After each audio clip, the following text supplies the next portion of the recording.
これでわかるゲーテ、ヨハン・ウォルフガング・フォン・ゲーテ。ドイツの文豪、小説、戯曲、詩集、叙事詩などで有名ですが、自然学者、物理学者でもあり、また政治家でもありました。有名なのはやはり、ファウストと若きウェルテルの悩みではないでしょうか。今回の動画はゲーテの生涯とこの2つの作品についてもご紹介していきたいと思います。若きウェルテルの悩みは当時ウェルテル熱と呼ばれるブームになりました。若者たちの自殺者が増えてしまうほどの影響がありました。最後にご紹介します。ファウストはたくさんのアーティストが影響を受け、いろいろな作品にヒントを与えています。人間の欲を描いた普遍的なテーマの作品。いろいろな解釈がありますが、あらすじだけざっとご紹介します。ファウスト。悪魔メフィストフェレスは神に対して一つの賭けを持ちかけます。それは勤勉な人間の魂を悪の道へ引きずり込めるかどうか。なんと神はその賭け乗ってしまいます。そこで選ばれたのが常に向上の努力をなす者の代表としてファウスト博士という人物でした。道を踏み外すことなどなさそうなファウストは楽しむことよりも研究に没頭し、たくさんの時間を費やしていました。ですがその結果が思うようにいかず絶望しているところでした。そこにメフィスト現れ、ファウストを誘惑します。何事もタイミングは大事ですからね。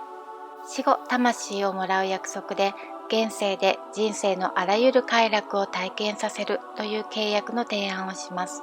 人生の絶頂の瞬間にあなたは時を止まれ、汝は美しいと言うだろう。その時あなたの魂をいただくと。よく満足した時にもう今死んでもいいって言ったりしますもんね。その状態ですかね。そしてファウスト、なんと乗ってしまいます。そこから人間の欲望を叶えるべくメフィストはあれよこれよといろいろな機会を与えます。まずファウストを若返らせました。おまけにイケメンでした。早速ファウストは素朴な町娘グレートフェンに一目惚れ。メフィストの力を借り2人は恋をし、彼女は妊娠します。ですが厳しい母がいてなかなか思うように2人は会えませんでした。ファウストは睡眠薬を彼女に渡します。2人の愛引きのために母に飲ませるようにと。それが致死量で死なせてしまいます。2人とも驚きますが、彼女だけが自分を責めました。またファウストの後ろにいる悪魔の存在に感づいた彼女の兄もメフィストに決闘で殺されてしまいました。大切な母と兄が亡くなり、次第に彼女は精神を病んでいきます。そんな中、ファウストはメフィストに誘われ、共に魔女たちの祭りワルプルギスの夜で気晴らしをします。その間に一人残されたグレートフェンはノイローゼになり、ファウストとの間に授かった子を殺し、その罪で牢屋に入れられてしまいました。それを知ったファウスト、どうにか助けようと画策しますが、彼女自身に拒まれ、売られてしまいます。そして彼女は命を落としてしまうのでした。満足させようとしたメフィスト、今回失敗でした。ファウストは自分がしたことの罪に苦しみますが、時間が経てば立ち直ります。次は神聖ローマ皇帝に仕え、国家再建に精を出します。皇帝にヘレネを連れてこいと言われます。ヘレネはギリシャ神話に出てくる絶世の美女。トロイの木馬の話にも出てくる美しさのあまり戦いを起こさせてしまう人。ファウストたち、なんと時空を超えてギリシャ神話時代に降り立つんですね。悪魔がいるので何でもできちゃいます。そしてヘレネに会うとファウストはメロメロになり、彼女と結婚し幸せに暮らし、息子も生まれます。今度こそメフィストの思惑通りかと思われました。しかしその息子は高みを目指して飛び立ち墜落死してしまいます。ヘレネは消え去り、ファウストは失望しながら現実世界へ帰ります。その後ローマ皇帝に手を貸し、メフィストの魔力によって皇帝軍を勝利に導きました。そしてその褒美に領地を譲り受けることになりました。次は公共事業だと、その土地を発展させようと開拓事業に乗り出します。ただ立ち退きを要求していた老夫婦の家をメフィストが燃やしてしまいます。それに怒りメフィストと絶交。またしてもメフィスト失敗。その後ファウストは魔女に会い、なんと失明してしまいます。そして絶望を味わいます。ファウストに絶交されたメフィストは賭けを諦め、どうせすぐ死ぬだろうと思い、手下にファウストの墓を掘らせます。ザック、ザックという音が響きます。目が見えないファウストはそれを人々が開拓工事をしている音だと勘違いし、自分が描いた理想の国家が作られて美しい領地が多くの人を幸せにすると感じます。そのことにこの上ない喜びを感じた彼はあのセリフを言ってしまうのです。時よ止まれ、汝は美しい。ようやくメフィスト勝利という感じですが、なんと最初に出てきたかつての妻グレートフェンが天使になって出てきて、ファウストの魂は救済されるのでした。メフィスト残念。なかなか満足できなかったファウストが時を止まれと言ったのは、自分の理想とする国が出来上がっていく、人のためになっていると感じた瞬間だったんですね。それまでそこにいた人をその土地から追い出したりしているのですが、人間の欲望、願望の話はいつの時代でも面白い。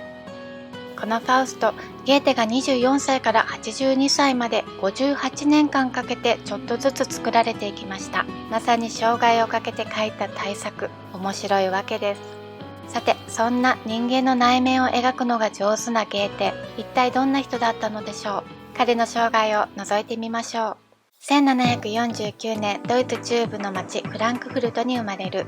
祖父が旅館経営とワインの取引で成功し、裕福な家庭でした。父は仕事はうまくいかず、帝室顧問官の称号をお金で買い、職に就かず、息子ゲーテの英才教育を熱心にしていました。父は分裂気質なところがあり、晩年は精神を病んでしまっています。母カタリーナは代々学者の家系、自由で好奇心旺盛な人でしたが、躁うつ気質で、ゲーテ本人も7年周期で躁とうつを繰り返していたそうです。父の厳格な教育と母の自由な教えで、ゲーテは小さい頃からいろいろなことを学び吸収しました。ゲーテは特に語学に長けていて、英語、フランス語、イタリア語、ラテン語、ギリシャ語、ヘブライ語の読み書きができました。14歳の時、近所に住むグレートフェンという年上の女性に恋をして失恋します。これはファウストの第一部のヒロインの名前ですね。16歳の時、父の勧めでライプツィヒ大学の法学部に入学。3年ほど通いましたが病に倒れ、フランクフルトに戻り自宅療養をすることになります。この時、自然科学に興味を持ち始め、実験家具を購入し研究を行い始めます。20歳の時、フランスのシュトラースブルグ大学でまた法律の勉強をします。弁護士の資格を取り事務所を開設するのですが、文学への道を諦めきれず、約1年後に休業。そして処女戯曲ゲッツ・フォン・ベルリヒンゲンを書き上げました。23歳の時、父が法律の世界へ戻そうと、ベッツェラーの最高裁判所で法律事務の実習を行うことに。お父さん、諦めないですね。ゲーテはその近くで開かれた舞踏会で19歳の女性シャルロッテ・ブッフに出会い、熱烈な恋に落ちました。ゲーテは猛アタックしますが、彼女は友人ケストナーの婚約者であることを知ります。ゲーテは諦めきれず、彼女に何度も手紙や詩を送りますが、彼女を奪い去ることもできず、誰にも知らせず、ベッツェラーを去りました。フランクフルトに戻ったゲーテは弁護士になりましたが、シャルロッテのことを忘れられず、苦しい日々を送りました。シャルロッテの結婚が近づくと、自殺すら考えるようになります。そんな折、ベッツェラーでの友人がピストル自殺をしたという情報が届きます。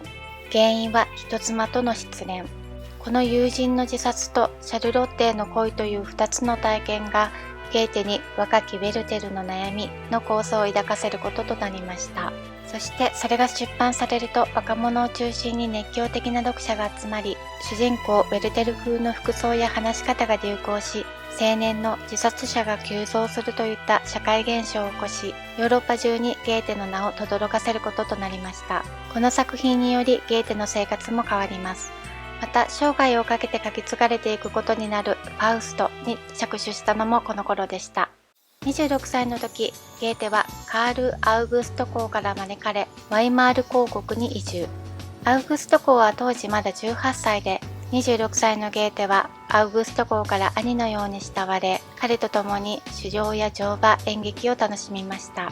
ゲーテは閣僚となり、この地に留まることにしました。そしてこの地でまた大恋愛をします。お相手はシャルロッテ・フォンシュタイン夫人。この時ゲーテよりも7つ上の33歳ですでに7人の子供がいました。この恋愛はなんと12年続きます。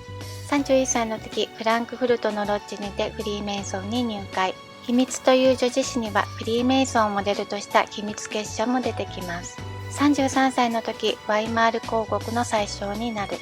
37歳の時、約2年間のイタリア旅行に行きます。旅行中は名前や身分を偽って行動していたとか。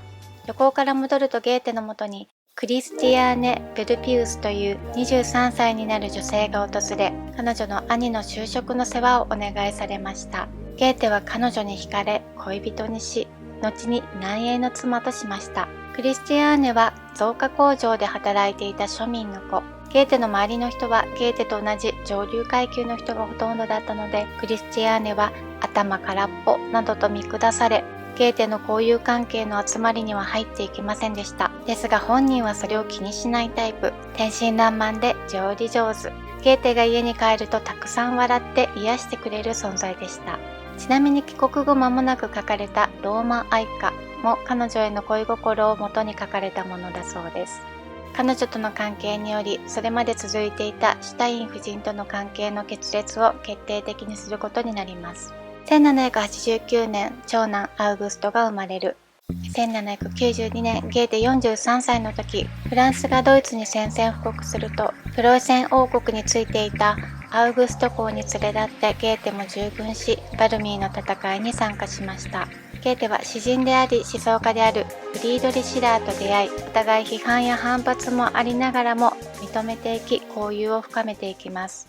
ですが1805年、シラーは肺病のため亡くなります。直前までゲーテはシラーに対して文学的助言を求める手紙を送付していました。周囲の人々はシラーの死が与えるショックを考え、ゲーテになかなかシラーの訃報を伝えられなかったとか。実際にシラーの死を知ったゲーテは自分の存在の半分を失ったと嘆き、病に伏せっていたそうです。55歳の時、ファウストの第1部を完成。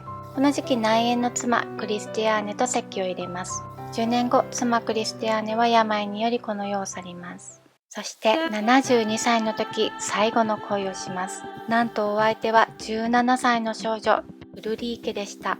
プロポーズするも断られ、かなりの落ち込みを見せたものの、ドイツ最大の恋歌と言われるマリー・エンバートの悲歌を生み出しました。いやー、さすがに年の差ありすぎですね。1832年、82歳の時、ファウストの第2部を完成させた翌日、この世を去る。もっと光をが最後の言葉だと伝えられています。ゲーテはなかなか濃い大きい人生を送っていて、かつその体験が執筆の動機になっていますね。若きベルデルの悩みも23歳で出会ったシャルロッテがモデルとなって25歳の時に刊行されています。異常なセンセーションを巻き起こし、熱狂的に支持する若者たちがベルデルの服装をして自殺を論じ決行するという社会現象にまでなりました。ゲーテはそれを防ぎたかったのか、ピストルで撃った後はすぐ楽にならず、苦しむ様子も描いているのですが、それよりもベルデルネスの方が強かったようです。では、若きベルデルの悩みのあらすじをざっとご紹介します。主人公ベルデルはロッテという子に会い恋をします。彼女は両親を亡くし、幼い弟や妹の面倒を見ながら楽しく暮らしていました。そしてロッテにはアルベルトという婚約者がいました。でもベルデルはロッテのところに通ってしまいます。兄弟にも好かれました。ロッテもロッテで、また明日も来てくれますよね、とか言います。その後婚約者アルベルトとも会い、彼がとても素敵な人だということを知ります。ベルデルはアルベルトとも仲良くなりますが、ロッテを諦めることができない。一度諦めようと遠くへ離れているとき、ロッテとアルベルトはそのまま結婚。ただ思いが募っていくたび、どうして僕ではダメなんだとなっていきます。そしてシャルロッテを永遠に自分のものにするため、ベルデルは銃を手にします。そして親友ベルヘルムへ遺書を残します。この作品は主人公ベルテルが友人ベルヘルムに宛てた手紙で構成されています。ベルテルは結局は自分が去ることを選びました。彼女の幸せのためを思ったことだったとしても、彼女からしたら重く辛いこととして残りますね。しかも罪深いのは、ベルテルはアルベルトに旅に出るから護身用にピストルを貸してくれと頼むんです。使いの少年にシャルロッテがピストルを渡します。二人はピストルを渡したことを後悔しますよね。ベルテル、二人の幸せを思って身を引きたいという思いがありつつも、自分のことを忘れられてしまうということには耐えられなかったのでしょうか。このお話はモデルがいるくらいで実体験に基づいたもの。同じように思う人には婚約者がいます。友人が拳銃自殺をしたということを知り、自分もその道を考え、それを作品にしています。とても感情的で、その時の強い激しい思いや葛藤が表現されています。